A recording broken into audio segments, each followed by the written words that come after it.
बेसनाचे लाडू जेव्हा आपण बनवतो तेव्हा घशामध्ये दाटतात किंवा मग टाळ्याला चिकटतात, असे हे लाडू जे आहेत तयार होतात.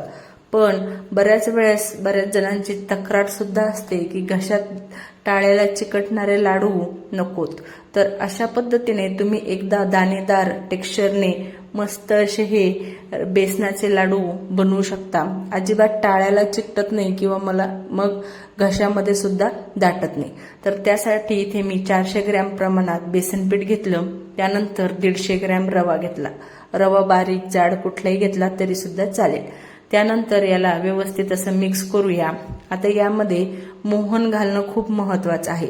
आता रव्याने काय होतं, छान असा हा दाणेदार टेक्स्चर तर येतो आणि महत्वाचं म्हणजे काय, त्यावेळेस आपण ते लाडू खातो तर ते टाळ्याला चिकटतात ना, तर तो प्रॉब्लेम सुद्धा राहत नाही. त्यामुळे रवा जो आहे नक्की घाला.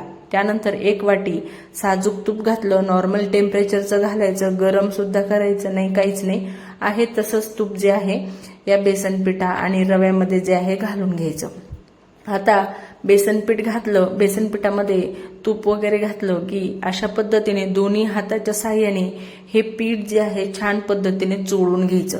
इतकं चोळून घ्यायचं की याचा रंग छान असा डार्क झाला पाहिजे. आता तुम्ही पाहू शकता, अगोदर आपल्या ह्या बेसन पिठाचा रंग असा पांढरासर होता. त्यानंतर आपण तूप घालून हाताने या बेसन पिठाला दोन्ही हाताने जो आहे चोळत आहोत, तर रंग जो आहे छान असा बेसन पिठाचा खुलून येत आहे.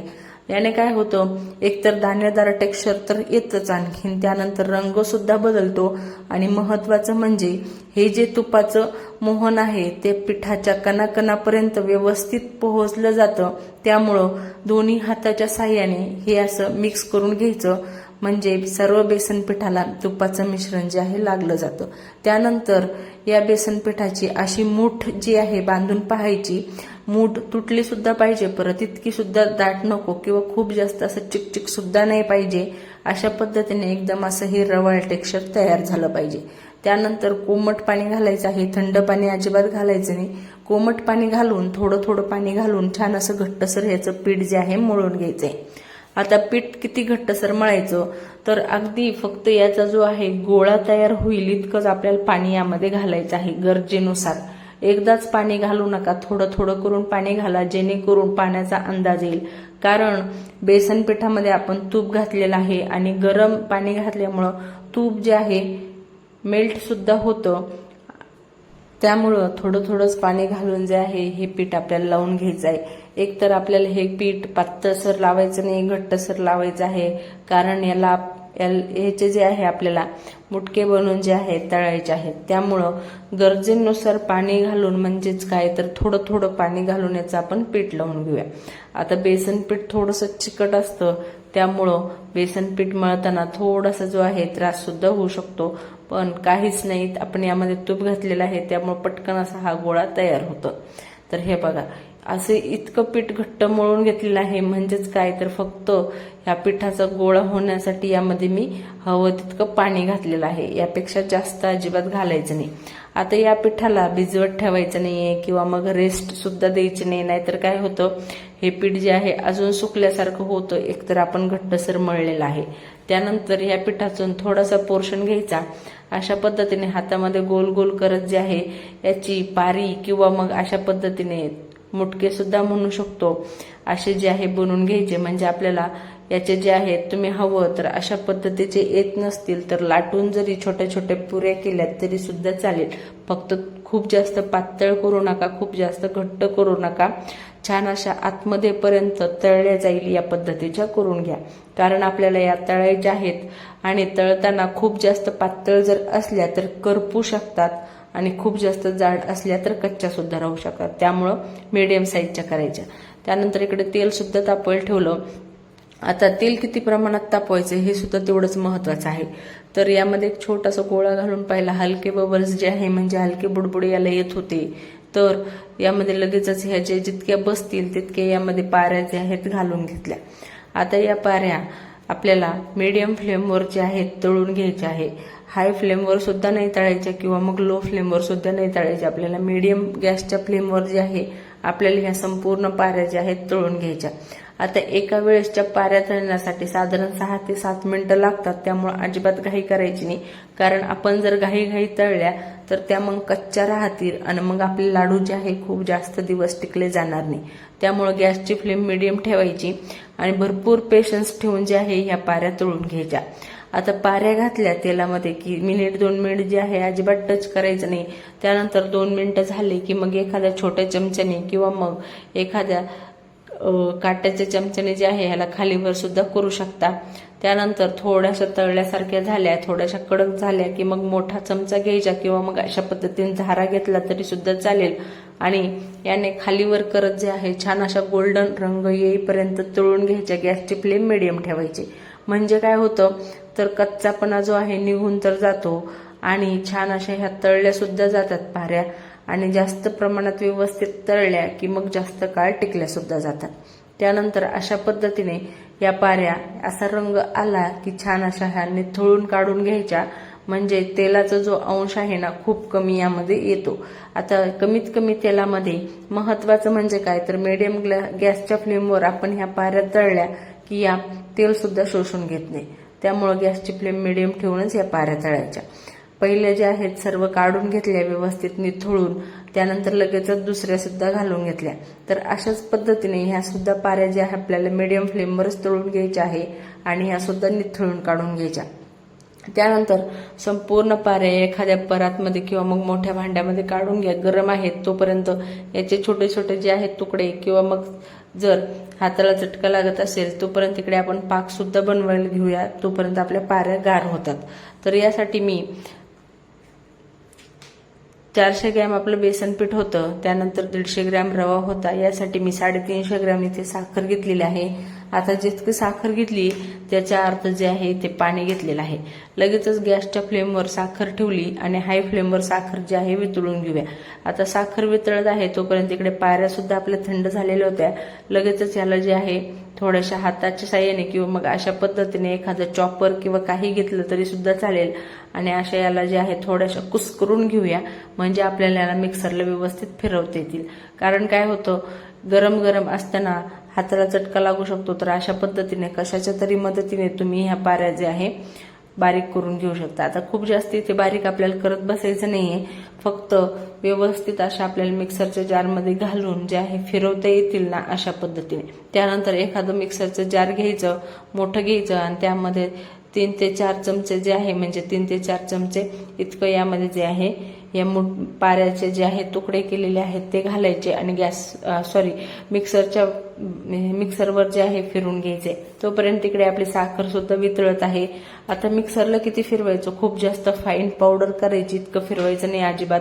तर आपल्याला दाणेदार टेक्स्चर हवंय म्हणून पल्स मोडवर साधारण 3 ते 4 वेळेस जे आहे फिरवून घ्यायचं आणि अशा पद्धतीने मस्त असं हे दाणेदार टेक्स्चर जे आहे तयार होते. इकडे आपले हे मिक्स सुद्धा बारीक करून होत आहे आणि तिकडे आपला पाक सुद्धा तयार होतोय. आता आपल्याला त्याला एकतारी पाक बनवायचा आहे, त्यामुळे गॅसची फ्लेम जी आहे मिडियम ठेवली. तोपर्यंत इकडे आपण हे सुद्धा मिश्रण जे आहे काढून घेऊया.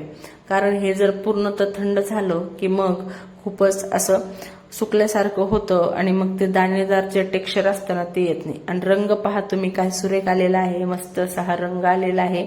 एका मागोमाग सर्व मिक्स जे आहे मिक्सरमध्ये फिरवून घेतलं व्यवस्थित आणि अशा पद्धतीने हे जे मिक्स आहे दाणेदार टेक्स्चरचं बनवून घेतलं. तोपर्यंत इकडे आपला पाक सुद्धा तयार होतोय. तर हलकी एकतार येत आहे, पण अजून थोडासा पाक जो आहे साधारण 1-2 मिनिट जो आहे शिजून घेऊया. कारण काय होतं एकदा जर पाकाची गंमत फसली की मग लाडू सुद्धा फसतात. त्यामुळं पाक जो आहे व्यवस्थितच हवा. तर हलकी एकतार येईल ना इतका आपल्याला हा पाक जो आहे शिजून घ्यायचा. साधारण 2-3 मिनिट झालेले आहे आणि 2-3 मिनिटानंतर परत एकदा चेक करू. यामध्ये मी थोडेसे केसरचे धागे सुद्धा घातलेले आहे. तर अशा पद्धतीने हे केसरचे धागे सुद्धा घातले आणि आता आपण पाक जो आहे चेक सुद्धा करून घेऊया. तर यामध्ये 2-3 मिनिटं झाल्यानंतर परत मी पाक चेक करायला घेतला तर हे बघा अशा पद्धतीने हलकी जी आहे एकतार येत आहे. तर इतकंच आपल्याला हा पाक जो आहे शिजवून घ्यायचा, यापेक्षा जास्त नको. इथे तार जी आहे येत आहे, खूप जास्त एकतार सुद्धा नकोय, हलकीशी एकतार जी आहे आली पाहिजे. तर अशा पद्धतीने हा पाक तयार आहे. आता हवं तर तुम्ही यामध्ये थोडीशी हळद किंवा मग बेसन पीठ ज्यावेळेस आपण पीठ मळलं ना त्यावेळेसच त्यामध्ये पाव चमचा हळद घातली तरी सुद्धा चालेल, किंवा मग इथे पिवळा म्हणजेच येलो कलर जरी घातला ना, फूड कलर, तरी सुद्धा चालेल. तुम्हाला हवं ते घालू शकता. हळद घालायची हळद घाला, किंवा मग कलर घालायचा तर कलर घाला. पण कलर हा पाकामध्ये घालायचा आणि हळद ही जी आहे आपल्या बेसन पिठामध्ये जेव्हा आपण ते पीठ मळतो ना त्यामध्ये घालायची. तर यामध्ये लगेचच मी इथे वेलची पावडर सुद्धा थोडीशी घातली होती, अर्धा चमचा, आणि लगेचच आपला पाक तयार आहे. गॅसची फ्लेम जी आहे मंद करायची, म्हणजे कमी फ्लेमवर जे आहे हे मिक्स जे आहे कढईमध्ये घालून घ्यायचं आणि छान असं खालीवर फिरवत साधारण मिनिट 2 मिनिट जे आहे याला शिजवून घ्यायचं.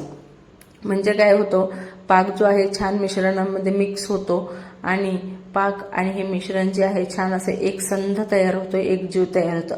आता यामध्ये आपण थोडासा रंग घातलाय, त्यामुळे छान असे हे पिवळसर लाडू जे आहेत तयार झालेले आहे. पण तुम्हाला जर रंग आवडत नसेल घालायला तर तुम्ही पिठामध्ये हळद घातली तरी सुद्धा चालेल, किंवा मग आपण ज्यावेळेस हे मिक्स जे आहे मिक्सरला फिरवत आहोत त्यामध्ये थोडी थोडी हळद जरी घातली तर त्या पद्धतीने सुद्धा चालू शकतं. आता गॅसची फ्लेम जी आहे एकदम कमी आहे आणि कमी फ्लेमवर हे जे आहे आपल्याला साधारण मिनिट 2 मिनिट जे आहे शिजवून घ्यायचं. हे छान असं हे घट्ट तयार झालेलं आहे. त्यानंतर यामध्ये थोडेसे जे आहे मी बदामाचे काप आणि पिस्त्याचे काप सुद्धा घालून घेतलेले आहे. तर आवडीप्रमाणे घालू शकता, नको असेल तर नाही घातले तरी सुद्धा चालेल. आणि हे बघा अशा पद्धतीने मस्त असं हे घट्टसर मिश्रण जे आहे तयार आहे. आता हे खूप गरम आहे, याला आपण थंड करून घेऊया. पूर्णतः थंड झालं म्हणजेच काय तर थोडंसं कोमट असेल ना तेव्हा याचे जे आहे आपल्याला लाडू उळून घ्यायचे. तोपर्यंत याचे जे लाडू आहेत अजिबात उळायचे नाहीत, कारण काय होतं खूप गरम आहे आणि हाताला चटका लागू शकतो. तर झाकण देऊन साधारण अर्धा तास मी तसंच ठेवलं होतं. अर्धा तासानंतर लगेचच याचे जे आहे लाडू वळायला घेऊया.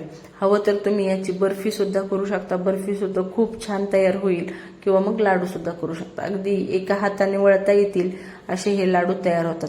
15 ते 20 दिवस सहज टिकतात, कारण आपण पाक जो आहे व्यवस्थित शिजून घेतलेला आहे. त्यानंतर पाऱ्या सुद्धा व्यवस्थित तळून घेतलेल्या आहे, अजिबात कच्चं काहीच ठेवलेलं नाहीये.